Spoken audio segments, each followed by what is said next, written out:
एक धूर्त तांत्रिक हर रोज एक सुंदर कन्या के साथ सहवास करता था। दरअसल उस तांत्रिक ने उस बला की खूबसूरत कन्या को अपना बंदी बनाया हुआ था। उस धूर्त तांत्रिक के पास जल के 2 कलश थे जिनमें जादुई जल था।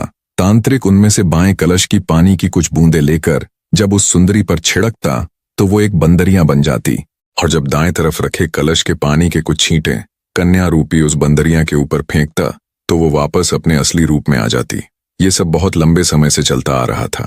साधु जब दिन में बाहर जाता तो उस सुंदरी को बंदरियां बना देता, और जब रात में वापस अपनी कुटिया में लौटता तो फिर से उसे सुंदर कन्या बना देता और उसके साथ खेलता।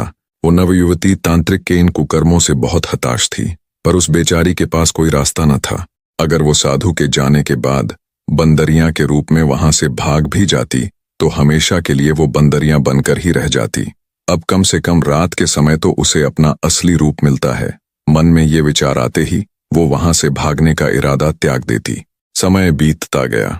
संयोगवश एक दिन शिकार की तलाश में घूमते घूमते राजा विक्रमादित्य उस घने जंगल में आ पहुंचे।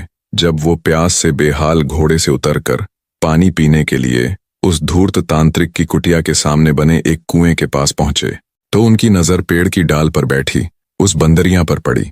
शुरू में तो राजा विक्रमादित्य ने उसे एक साधारण बंदरिया ही समझा, पर राजा विक्रमादित्य को देख उस बंदरिया ने उछल कूद शुरू कर दी।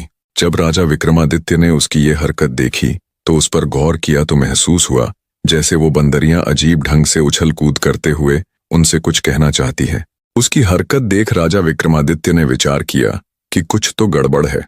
उन्होंने सारा रहस्य जानने के लिए एक रात वहीं रुकने का निश्चय किया और थोड़ी दूरी पर एकांत सी जगह देखकर घने सारे वृक्षों में अपने घोड़े को छुपा दिया और खुद भी पेड़ की आड़ में छिपकर बैठ गए और दम साधे अपनी नजर उस कुटिया पर गड़ा ली। जब शाम का समय हुआ तो राजा विक्रमादित्य को एक तांत्रिक आता हुआ दिखाई दिया। वो सीधा कुटिया के द्वार पर गया और उसने बंदरियां को इशारा किया। बंदरियां झट से साधु के पास आ गईं। उसने वहां रखे दाएं कलश से बंदरियां के ऊपर पानी के छींटे मारे तो वो एक अति सुंदर स्वर्ग की अप्सरा बन गई। तांत्रिक तभी उस अप्सरा को ले कुटिया के अंदर चला गया। सारा माजरा देख राजा विक्रमादित्य की आंखें फटी की फटी रह गईं। उन्हें घोर आश्चर्य हो रहा था।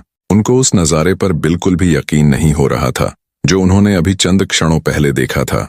एक बार तो राजा विक्रमादित्य ने सारा भेद जानने के लिए उस कुटिया में जाने का निश्चय किया, पर फिर वो कुछ सोचकर वहीं रुक गए। बने रहे।